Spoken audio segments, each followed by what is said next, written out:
Selamat pagi, salam sejahtera untuk kita sekalian. Salam, Bapak Ibu, Saudara-saudari warga Jemaat GKI Nangabulik. Hari ini kita beribadah dalam suasana yang disebut dengan tatanan normal baru atau New Normal Life di tengah pandemi COVID-19, yaitu tatanan hidup baru di mana terdapat perubahan perilaku dan cara saat menjalankan aktivitas normal. Oleh karena itu, liturgi dan pola pelayanan ibadah hari Minggu ini mengalami perubahan, namun tidak mengurangi substansi dan makna dari peribadatan kita. Pelayanan ibadah hari Minggu ini kita laksanakan secara virtual dengan liturgi yang dimodifikasi sesuai dengan tuntutan dan tatanan normal baru dengan menerapkan social distancing dan physical distancing. Mari kita mengikuti ibadah ini dengan hikmat. Kami mohon bangkit berdiri. Dalam nama Bapa, Anak, dan Roh Kudus, kasih karunia dan damai sejahtera dari Allah Bapa kita dan dari Tuhan Yesus Kristus menyertai saudara. Amin. Hadirlah bersama kami ya Tuhan. Sidang jemaat dipersilakan duduk kembali. Marilah kita memuji nama Tuhan dari nyanyian PKJ nomor 13, bait pertama dan bait yang kedua. Kita masuk rumahnya.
Mari kita merendahkan diri di hadapan Tuhan, mengaku dosa dan mengucap syukur dalam doa.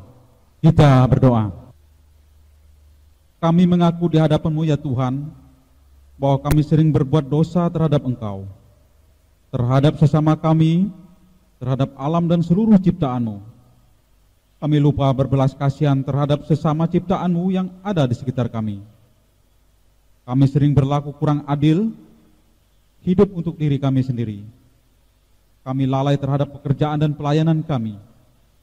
Kami lalai dalam berdoa dan beribadah kepadamu. Pandemi COVID-19 yang tengah melanda kami mengingatkan betapa lemah dan panahnya hidup kami. Ampunilah dosa kami, kuatkan dan teguhkan iman kami, serta beri hikmat dalam menghadapi pandemi ini. Di tengah kealpaan dan dosa ini, kami bersyukur karena kasih-Mu yang tidak terbatas itu telah memungkinkan dan melayakkan kami untuk berbakti kepadamu. Berkatilah kami yang bertugas untuk umat-Mu yang beribadah bersama dengan kami di rumahnya masing-masing. Kiranya pujian, doa, dan firman menjadi berkat untuk hidup kami. Kami berdoa dalam nama Tuhan Yesus Kristus, Juru Selamat kami. Amin. Pembacaan Alkitab.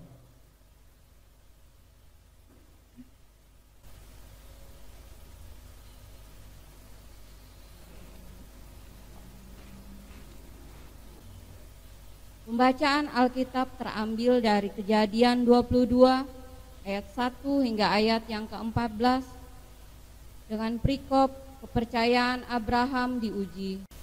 Setelah semuanya itu, Allah mencoba Abraham. Ia berfirman kepadanya, "Abraham," lalu sahutnya, "Ya Tuhan." Firman-Nya, "Ambillah anakmu yang tunggal itu, yang engkau kasihi, yakni Ishak, pergilah ke tanah Moria dan persembahkanlah dia di sana sebagai korban bakaran pada salah satu gunung yang akan kau katakan kepadamu." Keesokan harinya, pagi-pagi, bangunlah Abraham. Ia memasang pelana keledainya dan memanggil 2 orang bujangnya beserta Ishak anaknya. Ia membelah juga kayu untuk korban bakaran itu, lalu berangkatlah ia dan pergi ke tempat yang dikatakan Allah kepadanya. Ketika pada hari ketiga Abraham melayangkan pandangnya, kelihatanlah kepadanya tempat itu dari jauh. Kata Abraham kepada kedua bujangnya itu, "Tinggallah kamu di sini dengan keledai ini. Aku beserta anak ini akan pergi ke sana. Kami akan sembahyang. Sesudah itu kami kembali kepadamu." Lalu Abraham mengambil kayu untuk korban bakaran itu dan memikulkannya ke atas bahu Ishak anaknya. Sedang di tangannya dibawanya api dan pisau. Demikianlah keduanya berjalan bersama-sama. Lalu berkatalah Ishak kepada Abraham ayahnya, "Bapa," sahut Abraham. "Ya anakku," bertanyalah ia, "di sini sudah ada api dan kayu, tetapi di manakah anak domba untuk korban bakaran itu?" Sahut Abraham, "Allah yang akan menyediakan anak domba untuk korban bakaran baginya." "Anakku," demikianlah keduanya berjalan bersama-sama sampai mereka ke tempat yang dikatakan Allah kepadanya. Lalu Abraham mendirikan mezbah di situ. Disusunyalah kayu, diikatnya Ishak anaknya itu, dan diletakkannya di mezbah itu di atas kayu api. Sesudah itu Abraham mengulurkan tangannya, lalu mengambil pisau untuk menyembelih anaknya. Tetapi berserulah malaikat Tuhan dari langit kepadanya, "Abraham, Abraham," sahutnya. "Ya Tuhan." Lalu ia berfirman, "Jangan bunuh anak itu, jangan kau apa-apakan dia, sebab telah kuketahui sekarang bahwa engkau takut akan Allah dan engkau tidak segan-segan untuk menyerahkan anakmu yang tunggal kepadaku." Lalu Abraham menoleh dan melihat seekor domba jantan di belakangnya yang tanduknya tersangkut dalam belukar. Abraham mengambil domba itu lalu mengorbankannya sebagai korban bakaran pengganti anaknya. Dan Abraham menamai tempat itu Tuhan menyediakan. Sebab itu sampai sekarang dikatakan orang, di atas gunung Tuhan akan disediakan. Yang berbahagia ialah mereka yang mendengarkan firman Allah dan yang memeliharanya. Kita memuji nama Tuhan dari kidung pujian Hatiku Percaya.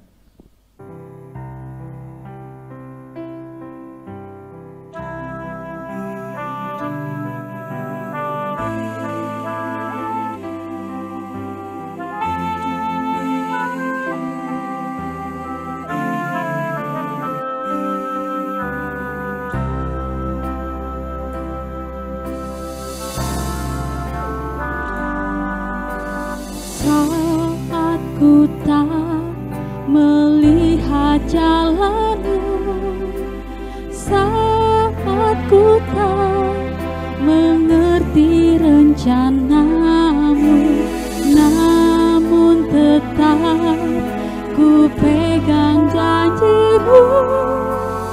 Pengharapanku hanya padamu.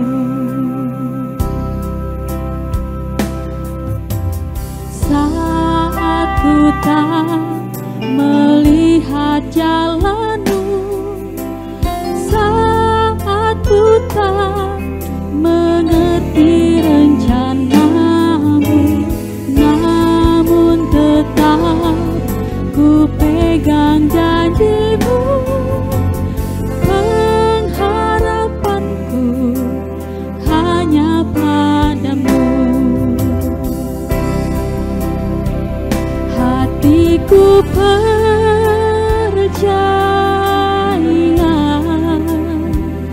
hatiku percaya,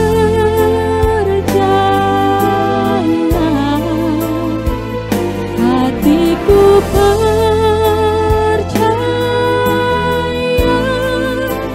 selalu ku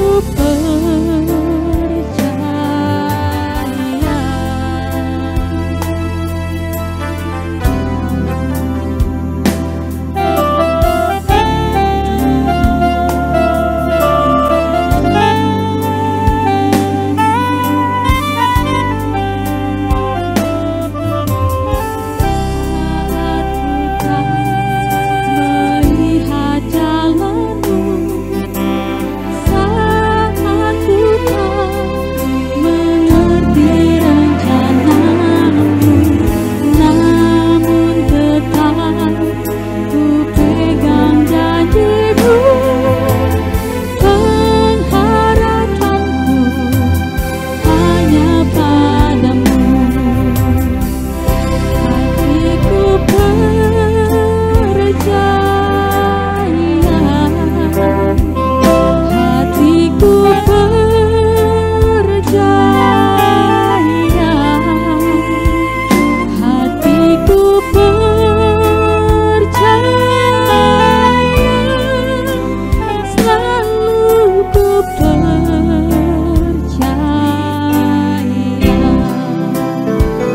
Hatiku percaya, hatiku percaya, hatiku percaya, selalu ku percaya,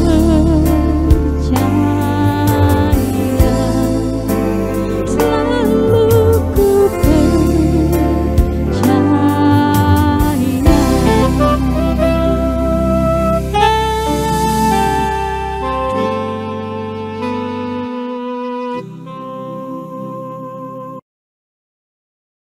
Shalom, Bapak Ibu Saudara-saudari yang dikasihi Tuhan. Pada saat ini kita akan bersama-sama merenungkan kebenaran firman Tuhan, namun sebelumnya kita berdoa. Bapa yang baik, Bapa yang bertahta dalam kerajaan sorga, kami bersyukur atas semua anugerah-Mu yang terjadi dalam kehidupan kami. Pada saat ini Tuhan, kami siap untuk mendengarkan firman-Mu. Biarlah Tuhan senantiasa kami dalam kehidupan kami selalu menjadi pelaku firman-Mu. Dalam nama Yesus kami berdoa. Amin.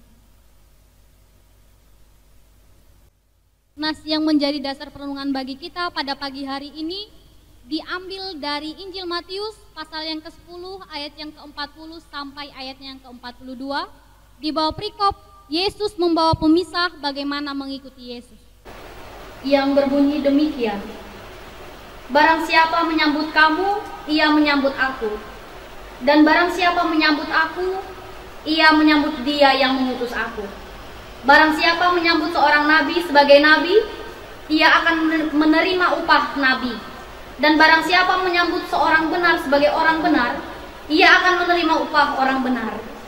Dan barang siapa memberi air sejuk secangkir saja pun kepada salah seorang yang kecil ini, karena ia muridku, aku berkata kepadamu, sesungguhnya ia tidak akan kehilangan upahnya daripadanya. Amin. Saudara yang terkasih dalam Kristus, biasanya sebelum kita mengambil sebuah keputusan pasti ada banyak hal yang harus kita pikirkan. Jika saya mengambil keputusan ini, apa yang akan terjadi ke depannya? Bagaimana saya harus bersikap jika keadaan tidak sesuai dengan apa yang saya harapkan? Ketika kita mantap dalam mengambil sebuah keputusan, maka kita pun harus siap menerima akibat dari sebuah keputusan tersebut. Bagian yang terpenting adalah bagaimana kita bisa bertahan dengan keputusan yang sudah kita ambil, sehingga ke depannya tidak ada terjadi sebuah penyesalan atas keputusan tersebut. Saudara yang terkasih dalam Kristus, berbicara tentang sebuah keputusan, maka nas hari ini pun berbicara tentang bagaimana sikap yang harus kita ambil dalam mengikuti Yesus. Mengikuti Yesus bukanlah hal yang mudah. Ada banyak hal yang harus kita korbankan. Ada banyak hal juga yang harus kita perjuangkan agar hati dan pemikiran kita hanya tertuju pada Yesus. Kita harus siap memikul salib. Sebagaimana yang tertulis pada ayat yang ke-38. Barang siapa tidak memikul salibnya dan mengikuti aku, ia tidak layak bagiku. Artinya diperlukan sebuah ketekunan dan kesungguhan hati yang benar-benar lahir dari hati kita sendiri untuk bisa benar-benar mengikuti Yesus. Sebab Allah mengingini hati yang penuh dengan cinta dan ketulusan yang benar-benar tertuju pada Yesus. Jika kita melihat pada ayat yang ke-34 dan ayat yang ke-35, jangan kamu menyangka bahwa aku datang untuk membawa damai atas bumi. Aku datang bukan untuk membawa damai, melainkan pedang. Aku datang untuk memisahkan orang dari ayahnya, anak perempuan dari ibunya. Maka jika kita hanya membaca tanpa kita merenungi arti dari firman Tuhan ini, maka kita bisa melihat dan kita bisa berpikir bahwa Yesus itu jahat. Sedangkan ketika kita membaca Alkitab, kebanyakan berbicara tentang kasih. Bapak, Ibu, saudara-saudari yang dikasihi oleh Tuhan, pemisahan yang dimaksudkan di sini adalah agar hati kita benar-benar tertuju pada Yesus. Sebab Yesus tidak pernah ingin diduakan oleh apapun juga di dunia ini. Dan dalam Yakobus pasal 1 ayat yang ke-8 yang mengatakan demikian, sebab yang mendua hati tidak akan tenang dalam hidupnya. Jadi pada intinya Yesus datang ke dunia ini untuk membawa damai antara manusia dengan Allah dan mengajarkan kasih kepada sesama. Yesus juga tidak mengajarkan kita untuk memusuhi keluarga kita. Yesus juga tidak mengajarkan kita untuk menjauhi orang-orang yang di sekeliling kita. Tetapi yang Yesus mau, bahwa kita harus menempatkan Yesus sebagai prioritas dalam kehidupan kita. Keluarga, sahabat, bahkan siapapun itu harus ditempatkan setelah Yesus. Kita bisa melihat juga sebelum Yesus mengutus para murid-muridnya, ia terlebih dahulu mempersiapkan iman para murid.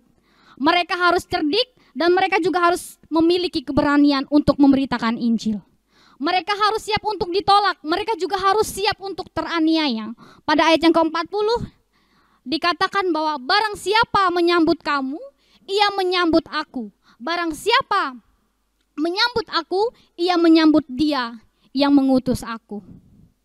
Dan kita bisa melihat juga berdasarkan perlakuan yang diterima oleh murid Yesus, Allah juga dapat menghukum ataupun memberkati kita pada ayat yang ke-40 dan ayat yang ke-42.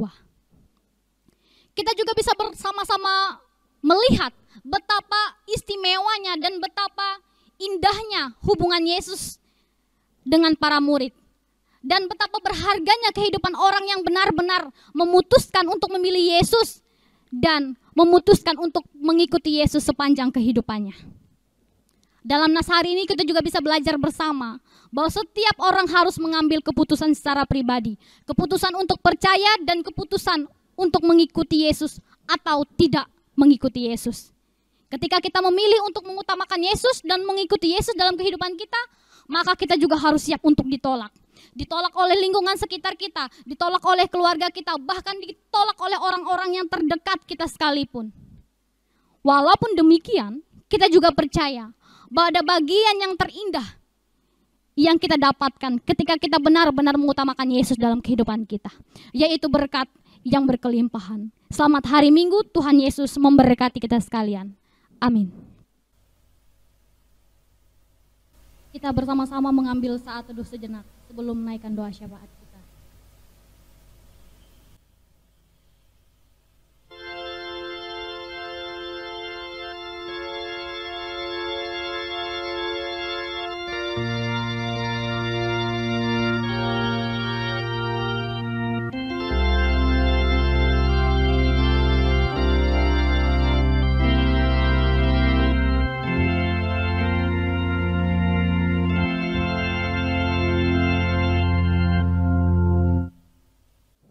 Kita bersama-sama tundukkan kepala kita berdoa. Allah Bapa yang terkasih, terpujilah nama-Mu Tuhan. Kami sungguh bersyukur pada saat ini Tuhan kami diingatkan melalui firman-Mu bahwa kami harus senantiasa mengutamakan Engkau dalam kehidupan kami. Ajarkan kami juga Tuhan untuk selalu mengingat kebenaran firman-Mu ini agar kami senantiasa mengutamakan Engkau dalam kehidupan kami, agar kami tidak mendua hati kami dengan hal-hal yang kami anggap baik di muka bumi ini ya Tuhan. Dan ajarkan kami juga Tuhan untuk selalu mengasihi sesama kami, mengasihi orang-orang yang di sekitar kami, bahkan mengasihi siapapun yang kami jumpai ya Tuhan. Dan kami juga bersyukur pada kesempatan ini, kami juga boleh dipertemukan kembali dalam suasana yang berbeda. Dan pada saat ini juga Tuhan kami beribadah bersama dengan keluarga kami masing-masing. Kiranya juga Tuhan menambah sukacita dalam hati kami pada saat ini ya Bapa. Dan pada saat ini juga Tuhan kami berdoa menaikkan doa syafaat kami bagi saudara-saudara kami yang pada saat ini sedang berulang tahun, baik itu ulang tahun kelahiran, bahkan mereka juga yang berulang tahun pernikahan. Diberkatilah setiap kehidupan mereka Tuhan, biarlah juga mereka selalu mengutamakan Yesus dalam kehidupan mereka. Biarlah segala usaha dan pekerjaan mereka, cita-cita dan harapan mereka boleh Tuhan buat berhasil dalam kehidupan mereka ya Bapa. Dan pada kesempatan ini juga Tuhan kami mempersiapkan diri kami untuk memasuki kehidupan yang baru dengan peraturan yang baru yang pastinya itu demi kebaikan kami bersama ya Tuhan. Biarlah juga Tuhan hikmat Tuhan boleh mengiringi setiap langkah kehidupan kami agar kami juga bisa membedakan mana yang baik, mana yang benar dan mana yang harus kami lakukan dalam kehidupan kami ya Bapa. Dan berikanlah kami senantiasa kesehatan bagi kami Tuhan agar kami bisa menjalani hari-hari kehidupan kami dengan penuh tanggung jawab dan penuh kasih ya Bapa. Dan pada saat ini juga Tuhan kami menyerahkan seluruh kehidupan kami ke dalam tangan pengasihan-Mu. Biarlah Tuhan yang menjadi Tuhan dalam kehidupan kami. Biarlah juga Tuhan kami senantiasa mengutamakan Engkau dalam kehidupan kami. Kami berdoa seperti doa yang sudah Tuhan ajarkan dalam kehidupan kami. Bapa kami yang di sorga, dikuduskanlah nama-Mu, datanglah kerajaan-Mu, jadilah kehendak-Mu di bumi seperti di sorga. Berikanlah kami pada hari ini makanan kami yang secukupnya, dan ampunilah kami akan kesalahan kami, seperti kami juga mengampuni orang yang bersalah kepada kami. Dan janganlah membawa kami ke dalam pencobaan, tapi lepaskanlah kami daripada yang jahat. Karena Engkau-lah punya kerajaan, kuasa, kemuliaan, sampai selama-lamanya. Amin.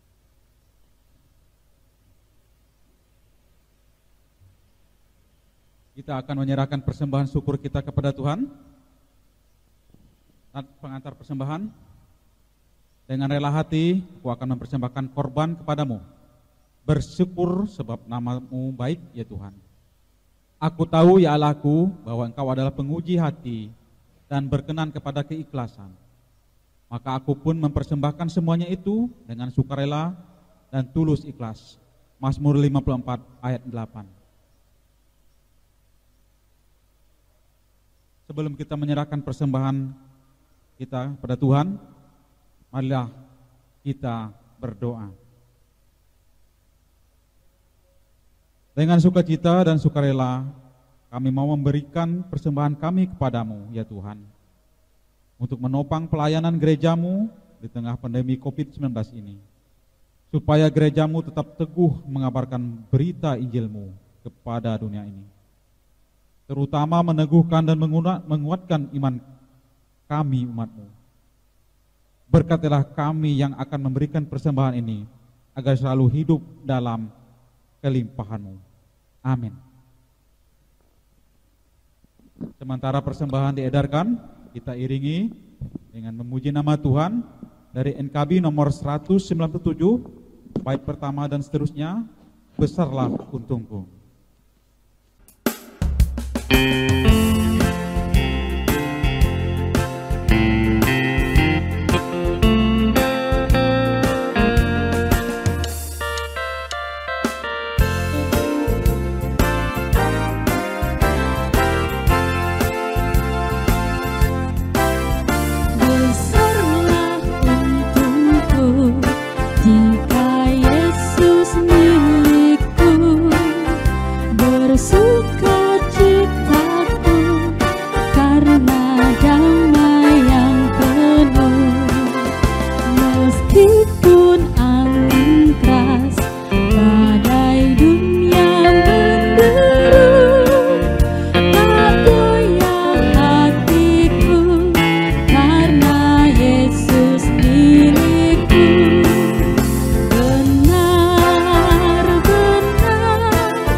Sidang jemaat Tuhan, marilah kita berdiri bersama sekalian orang percaya untuk mengucapkan pengakuan iman rasuli. Aku percaya kepada Allah Bapa yang Maha Kuasa, Khalik langit dan bumi, dan kepada Yesus Kristus, anaknya yang tunggal Tuhan kita, yang dikandung dari Roh Kudus, lahir dari anak darah Maria, yang menderita di bawah pemerintahan Pontius Pilatus, disalibkan, mati dan dikuburkan, turun ke dalam kerajaan maut. Pada hari yang ketiga, bangkit pula dari antara orang mati, naik ke surga, duduk sebelah kanan Allah Bapa yang Maha Kuasa, dan akan datang dari sana untuk menghakimi orang yang hidup dan yang mati. Aku percaya kepada Roh Kudus, gereja yang kudus dan am, persekutuan orang kudus, pengampunan dosa, kebangkitan daging, dan hidup yang kekal.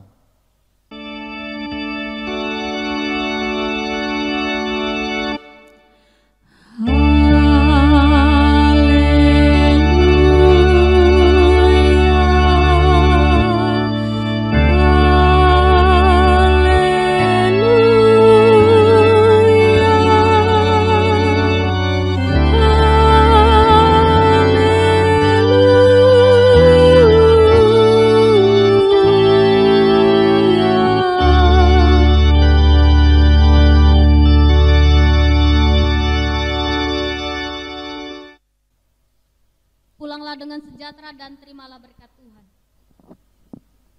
Kiranya Tuhan memberkati engkau dan melindungi engkau. Kiranya Tuhan menyinari kita dengan wajahnya dan memberi engkau kasih karunia. Semoga Tuhan menghadapkan wajahnya kepada kita dan memberi kita damai sejahtera.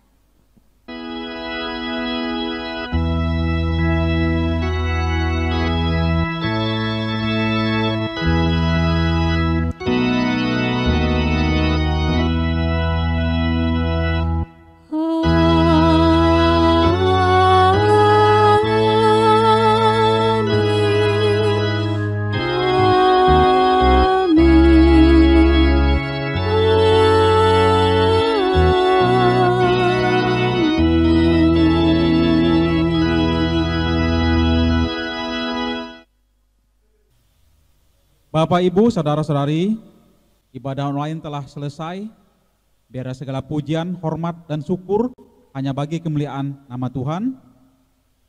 Walaupun saat ini kita beribadah dengan keterbatasan, tetapi kita bersama-sama meyakini bahwa Tuhan hadir dan ada dalam hati kita masing-masing pribadi.